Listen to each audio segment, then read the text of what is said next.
दोस्तों, आज मैं आपके लिए बहुत बढ़िया कहानी लिखने जा रही हूँ। आशा है आप इस कहानी को ध्यान से पूरा सुनेंगे, पढ़ेंगे और समझेंगे। तो आइए दोस्तों, आज की कहानी को शुरू करते हैं। टूटा घड़ा। दोस्तों, एक किसान था जो कि अपने गांव में रहता था। उसके अपने गांव में पीने के पानी की बहुत बड़ी समस्या थी।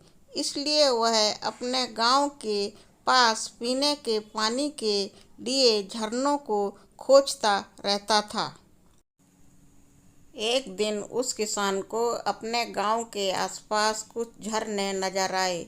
उन झरनों को देखकर उसने सोचा, अगर मैं इन झरनों से कुछ पानी अपने घर पर ले जाने लगूं तो मेरे घर पर पीने के पानी की समस्या हल हो जाएगी और इन झरनों के बारे में अपने सारे गांव वालों को भी मैं बता दूंगा, जिससे गांव के सभी लोग इन झरनों से पीने का पानी ले जा सकेंगे और इस तरह पूरे गांव में पीने का पानी उपलब्ध हो जाएगा। किसान ने अपने गांव में पहुंचकर ऐसा ही किया। उसने गांव के सभी लोगों को बताया कि गांव के आसपास उसने साफ पानी के कई झरनों को देखा है, जहां से गांव के सभी लोग पीने का साफ पानी भर कर ला सकते हैं। उस किसान की इस बात को सुनकर गांव के सभी लोग खुशी से फूले नहीं समा रहे थे, क्योंकि उनके पीने के पानी की समस्या हल होती नजर आ रही थी। वे सभी किसान के साथ मिलकर सोचने लगे कि झरनों के साफ और शुद्ध पानी को घर तक कैसे लाएं। इसके लिए उन्होंने एक तरकीब सोची। दोस्तों, किसान सहित गांव के सभी निवासियों ने पानी के झरनों से पानी लाने के लिए लाठी नुमा लकड़ी के बड़े बड़े डंडे ले लिए और इसके साथ ही उन्होंने दो दो बड़े बड़े घड़े भी ले लिए और इन घड़ों को एक मजबूत रस्सी से लाठी के दोनों साइड मजबूती से बांध दिया।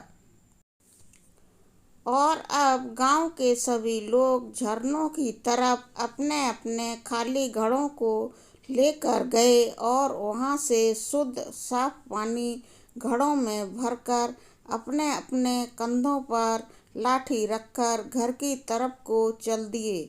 भरे हुए घड़े उनके कंधों के दोनों तरफ लटके हुए थे। लेकिन दोस्तों, उस गांव में किसान के अलावा सभी लोगों के घरों में दो दो पानी से भरे हुए पूरे घड़े पहुंचते थे और किसान के घर पर केवल एक भरा हुआ घड़ा और एक आधा भरा हुआ घड़ा पानी ही पहुंचता था। किसान को यह देखकर बहुत दुख हुआ। उसने अपने दोनों घड़ों को ध्यान से देखा तो उसे पता चला कि उसका एक घड़ा पूरा सजा है और दूसरा घड़ा शायद कहीं से छेद वाला है।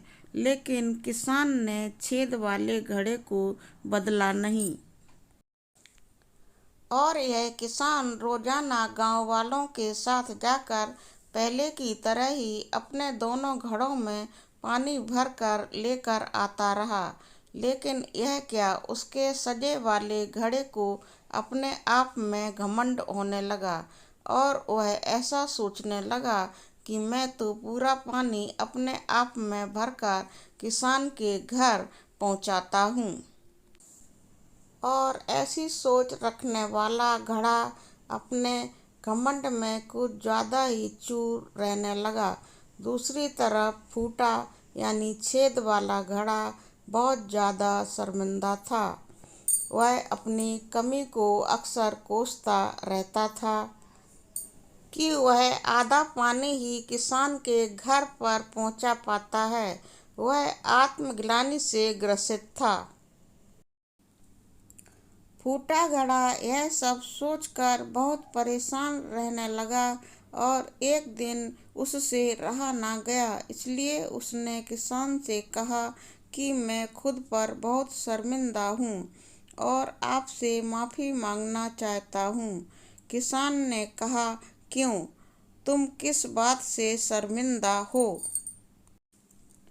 किसान से फूटा घड़ा बोला, शायद आप नहीं जानते कि मैं एक जगह से फूटा हुआ हूँ और इसलिए पिछले इतने दिनों से जितना पानी मुझे आपके घर पहुँचाना चाहिए था, मैं नहीं पहुँचा पाया हूँ।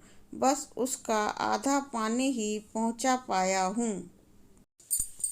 मेरे अंदर यह बहुत बड़ी कमी है और इस कमी की वजह से आपकी सारी मेहनत बर्बाद होती रही है। किसान को घड़े की बात सुनकर बहुत दुख हुआ और वह बोला, कोई बात नहीं, मैं चाहता हूँ कि आज तुम रास्ते में आने वाले सुंदर फूलों को ध्यान से देखो। टूटे हुए घड़े ने ठीक वैसा ही किया। जब किसान पानी लेने गया तो घड़े ने रास्ते में कतार में खिले हुए सारे फूलों को ध्यान से देखा। ऐसा करने से उसकी उदासी कुछ सीमा तक दूर हो गई। लेकिन जब वह पानी भरकर उस दिन भी किसान के घर पहुंचा तो आधा पानी गिर जाने की वजह से फिर से उदास हो गया। दोस्तों, अब क्या हुआ? यह टूटा घड़ा तो बहुत ही ज़्यादा मायूस होकर किसान से माफ़ी मांगने लगा। इस बात पर किसान बोला कि जब टूटे घड़े तुम पानी भरकर घर की तरफ ला रहे थे, तब तुमने फूलों को ध्यान से नहीं देखा। फूलों की सारी कतार तुम्हारी तरफ ही थी।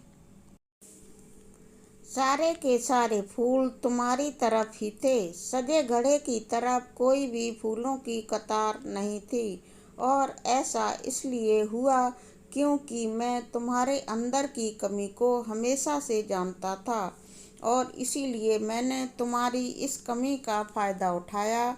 मैंने तुम्हारी तरफ वाले रास्ते पर सुंदर सुंदर रंग बिरंगे फूलों के बीज बो दिए थे। झरने से रोजाना पानी भरकर लाते समय तुम्हारे अंदर से जो पानी गिरता रहा, अनजाने में ही तुम उस पानी से रोज फूलों के पौधों को थोड़ा थोड़ा करके सींचते रहे और इस रास्ते को इतना सुंदर और सुगंधित बना दिया। आज तुम्हारी वजह से ही इतने खूबसूरत फूलों की यह कतार है। यही नहीं, आज तुम्हारी वजह से ही इतने सुगंधित फूलों को मैं भगवान के चरणों में अर्पित कर पाता हूँ और अपने घर को भी फूलों से सजाकर अति सुंदर और सुगंधित बना पाता हूँ। अब तुम ही सोचो कि अगर तुम जैसे हो वैसे नहीं होते तो भला क्या मैं यह सब कुछ कर पाता। हम सभी के अंदर कोई ना कोई कमी होती है, पर यही कमियां हमें अनोखा बनाती हैं। यानी आप जैसे हैं वैसे ही रहिए और खुश रहिए।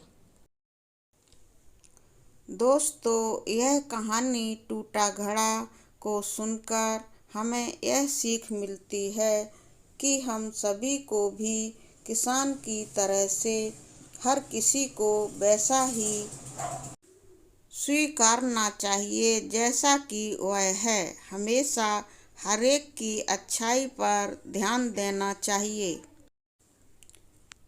जब हम ऐसा करेंगे तो फूटा घड़ा यानी कि टूटा हुआ घड़ा भी सजे घड़े से ज़्यादा कीमती हो जाएगा। तो दोस्तों, हमारी यह कहानी आपको कैसी लगी, कमेंट सेक्शन में अवश्य ही लिखकर बताएं और यह भी लिखकर बताएं कि आपको किस तरह की कहानी सुनना, पढ़ना और लिखना पसंद है। Please subscribe this channel. पूरा वीडियो देखने के लिए आपको बहुत बहुत धन्यवाद।